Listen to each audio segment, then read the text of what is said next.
ಆಹಾರದ ರೊಟ್ಟಿ ಒಂದು ಬುತ್ತಿ ಆಹಾರ ಭಿಕ್ಷಾ ಪಡ್ತಾ ಇದೆ. ದೇವರಾತ್ರಿ ಮೊದಲನೇದಾಗಿ ಹೇಳ್ತಿದ್ದಾನೆ, ನಿನಗೊಂದು ಆಹಾರ ದವಸ ಧಾನ್ಯಗಳು ತುಂಬಿ ತುಳುಕಿ ಬ್ಲೆಸ್ಸಿಂಗ್ ಆಗುವಂತ ಅಂದ್ರೆ ಅಭಿವೃದ್ಧಿ ಇದೆ. ಅದು ದೇವರು ಕೊಡುವ ರೊಟ್ಟಿನ ಆತ್ಮಿಕ ಮನ್ನ ಇದೆ. ಎರಡನೇದಾಗಿ ದೇವರು ಹೇಳ್ತಾನೆ, ದೇವರಾತ್ರಿ 2 ವಿಷಯ ಹೇಳ್ತಾನೆ, ಈಗೋ ನಿನ್ನ ಬೆಳವಣಿಗೆ ದಿನವಾಗಿದೆ. ಕರ್ತರು ಹೇಳ್ತಿದ್ದಾನೆ, ನಿನ್ನನ್ನ ದೇವರು ಹೇಳ್ತಿದ್ದಾರೆ, ನಿನ್ನನ್ನು ನಾನೇ ನೆಟ್ಟಿದ್ದೇನೆ, ನನಗೆ ಯಾವುದಕ್ಕೆ ಆಗೋದಿಲ್ಲ. ದೇವರು ಹೇಳ್ತಾರೆ, ನಾನೇ ನಿನ್ನ ಬೆಳೆಸಿದ್ದೇನೆ. ಇನ್ನು ಮುಂದೆ ಬರುವ ದಿನಗಳು ಕೊರತೆಗಳು ದೇವರೇ ನೀಗಿಸಿದ ನಿಮ್ಮನ್ನ ವಾಗ್ದಾನಾಗಿದೆ. ಎರಡನೇದಾಗಿ ಹೇಳಿದ್ರೆ, ನಾನೇ ನಿನ್ನ ಬೆಳೆಸಿದ್ದೇನೆ. ದೇವರಾತ್ಮನೇ 2 ದರ್ಶನಗಳ ಮಗಳ ವಿಷಯದಲ್ಲಿ ಒಂದೇದಾಗಿ ದೇವರು ಹೇಳಿದ್ರು, ನಾನೇ ಪರಲೋಕದ ರೊಟ್ಟಿಯಾಗಿ ಮಗಳಿದ್ದೇನೆ. ಎರಡನೇದಾಗಿ ನಾನೇ ಗಿಡವಾಗಿ ಅವಳನ್ನು ಇಟ್ಟಿದ್ದೇನೆ, ಅಂದರೆ ನಾನೇ ಹಚ್ಚಿದ್ದೇನೆ, ಅದನ್ನು ಬೆಳೆಸುವ ದೇವರನ್ನಾಗಿದ್ದೇನೆ. ಅಪೊಸ್ತಲರು ನೀವು ಇದನ್ನು ಈಗೋ ವಾರ ವಾಕ್ಯ ಹೇಳುತ್ತದೆ, ಸಭೆಯ ಒಂದು ಫಲ ಅಭಿಷೇಕ ದೇವರ ವಾಕ್ಯ ಹೇಳುತ್ತದೆ, ಗಿಡವನ್ನ ನೆಟ್ಟವರು ಒಬ್ಬರು ಆಗಿರ್ಬೋದು, ಆದರೆ ಅದನ್ನ ನೀರ್ ಹಾಕಿದ್ರೆ ಒಬ್ಬರು ಆಗಿರ್ಬೋದು, ಆದರೆ ದೇವರ ವಾಕ್ಯ ಹೇಳುತ್ತೆ ಬೆಳೆಸುತ್ತಾ ಬಂದವರು ದೇವರು.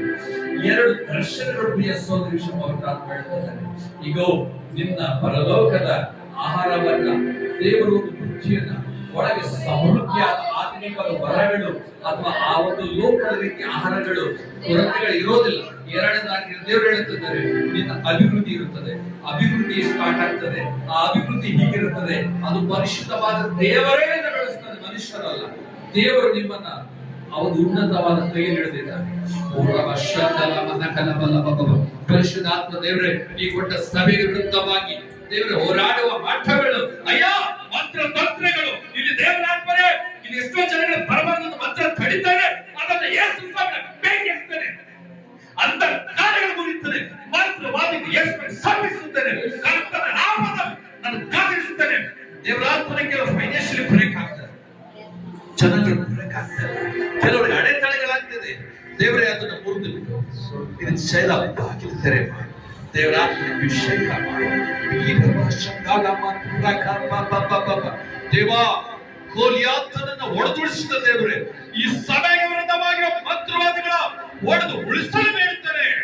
ಅವರ ಎಲ್ಲೊಬ್ಬ ಮಂತ್ರವಾದಿ ಕೋಮೆಯನ್ನು ಕಂಡು ಕುರುಡಾಗಲಿ, ಮಂತ್ರ ತಂತ್ರ ಶಕ್ತಿ ಬಂದಾಗಲಿ ಯೇಸುವಿನ ಪೈಕಿ ದೇವರಾತ್ಮನೇ ನಿನಗೆ ವಿರುದ್ಧವಾಗಿ ಸಭೆಗೆ ವಿರುದ್ಧವಾಗಿ ಜನಾಂಗಗಳನ್ನು ಯೇಸುನ ಮುರಿಯುತ್ತದೆ.